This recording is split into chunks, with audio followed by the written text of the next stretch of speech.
Assalamualaikum warahmatullahi wabarakatuh. Shalom, Om Swastiastu. Kita sejahtera untuk kita semua. Kenalkan kami dari kelompok 6, kami akan membahas amonia sebagai salah satu bahan kimia yang banyak dikonsumsi dan diproduksi. Ya. Kenalkan saya Hari Pereira. Di sini saya akan membahas mengenai ekonomi dan amonia sendiri. Dari tahun 2010 dan 2020 dapat dilihat konsumsi ya seperti meningkat 1,1 itu hanya sekedar pupuk kenaikan konsumsi amonia diikuti dengan kenaikan penduduk. Kenapa? Karena tentunya kenaikan penduduk diikuti juga dengan kebutuhan pangan dan kebutuhan pangan tidak lepas dari kebutuhan pupuk sehingga harga jual amonia setiap tahun. Nah, kita lihat pada grafik berikut bahwa pada tahun 2020 hingga 2022 saja dalam 2 tahun dapat kita lihat bahwa sangat meningkat, sangat besar sekali kenaikan harga jual amonia. Dapat lihat Indonesia bahwa laporan data penjualan amonia baik untuk pupuk maupun pupuk semakin naik setiap tahun di Indonesia sendiri produksi ekspor ya terus meningkat karena kebutuhan amonia juga terus meningkat sehingga jika kita ingin memproduksi amonia tentunya kita harus memiliki bahan baku yang banyak apalagi kalau kita ingin ekspor itu dan diketahui penggunaan gas alam dan penggunaan amonia di Indonesia sendiri sekitar 50% lebih banyak dibandingkan bara dan juga kita lihat karena kita dapat memproduksi sedikit dari penjualan amonia sekitar 33,2%. Kita akan masuk ke bagian berikutnya. Nama saya Gabriela Antasasilayan akan menjelaskan mengenai bahan baku produksi amonia. Di mana bahan baku utama itu sendiri terbagi menjadi dua, yaitu hidrogen dan nitrogen. Hidrogen sendiri didapatkan melalui 3 cara. Yang pertama melalui gas alam atau metana, yaitu dengan proses reformasi metana dengan uap atau steam methane reforming SMR. Untuk reaksinya sendiri, jadi reformasi metana itu dengan cara menambahkan metana dengan air lalu dipanaskan dengan suhu yang sangat tinggi lalu menghasilkan karbon monoksida dan hidrogen. Dan lanjut dari karbon monoksida tersebut ditambahkan lagi dengan air lalu akan menghasilkan karbon dioksida dan hidrogen yang dinamakan reaksi pergeseran gas air atau water gas shift reaction. Yang kedua, melalui batu bara digunakan sebagai bahan baku di negara-negara yang memiliki cadangan gas alam yang terbatas.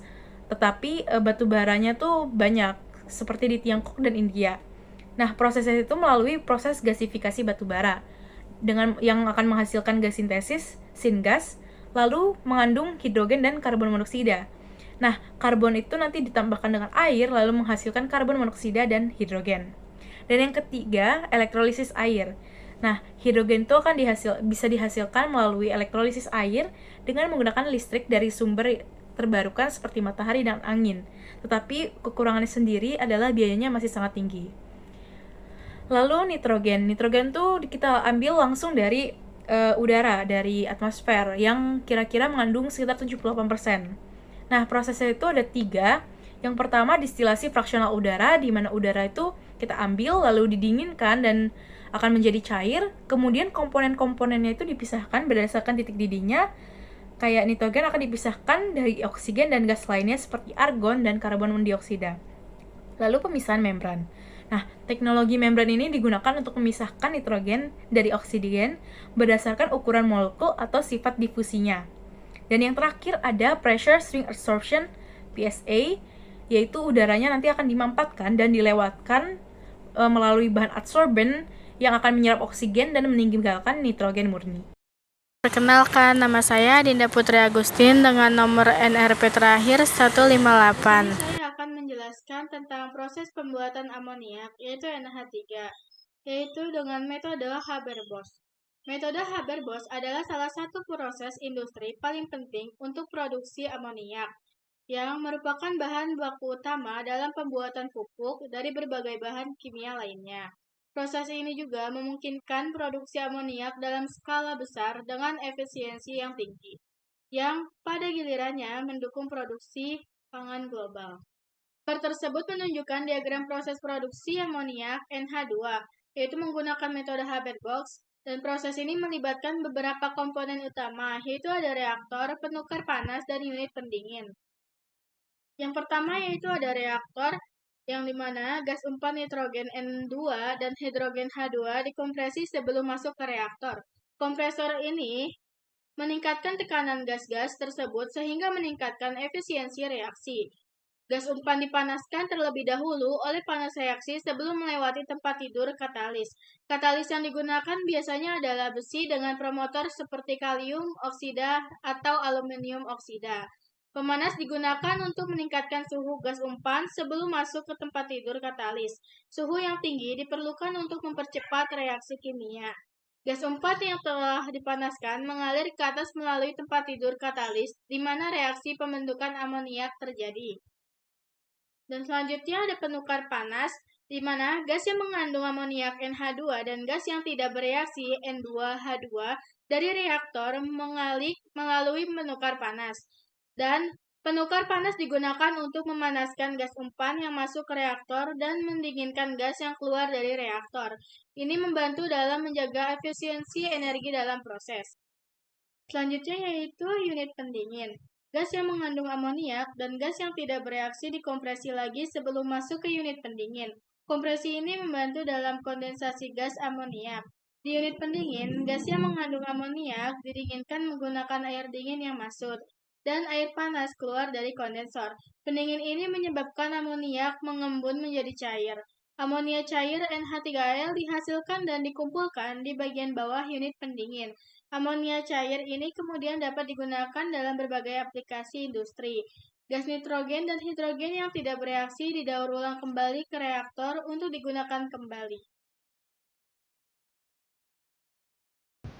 Perkenalkan, nama saya Galih Rizky Ramadan dengan NSP 504221143. Amonia adalah salah satu bahan kimia yang sangat penting di dunia, yang saat ini menempati urutan ke-9 bahan kimia yang banyak digunakan di industri.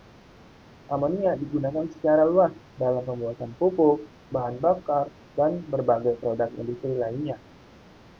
Produsen amonia di seluruh dunia berperan strategis dalam mendukung ketahanan pangan, energi, dan pembangunan berkelanjutan. Berikut merupakan data statistik negara produsen amonia pada tahun 2021. Jika dilihat dari statistik, China menjadi negara penghasil amonia terbesar di dunia, sebanyak 39 juta metrik ton per tahun. Di urutan kedua ada Rusia dengan produksi sebanyak 16 juta metrik ton per tahun. Kemudian ada United States dengan 12 juta metrik ton per tahun, India dengan 12 juta metrik ton per tahun, dan di posisi kelima ada Indonesia dengan 5,9 juta metrik ton per tahun. Penggunaan amonia masih didominasi untuk kebutuhan industri agrikultur dengan persentase 79%, khususnya digunakan sebagai bahan baku pembuatan tepung urea. Misalnya, digunakan untuk solusi kimia bagi industri seperti tekstil, pertambangan, dan farmasi. Kemudian ini merupakan dua produsen terbesar amonia di Indonesia. Yang pertama itu PT Esa Industri Indonesia, berlokasi di Jakarta Selatan untuk kantor besarnya dan Sulawesi Tengah untuk pabrik amonia. Perusahaan ini berdiri pada tahun 2006 dan mampu memproduksi sekitar 1.900 ton per hari dan 650 metrik ton per tahun. Namun pada tahun 2019, perusahaan ini mampu memproduksi lebih dari 750.000 metrik ton per tahun. Yang kedua, PT Kaltim Parna Industri, yang berlokasi di Kalimantan Timur. Perusahaan ini berdiri pada tahun 1995 dengan luas area 8 hektar. Perusahaan ini mampu memproduksi sekitar 500.000 metrik ton per tahunnya.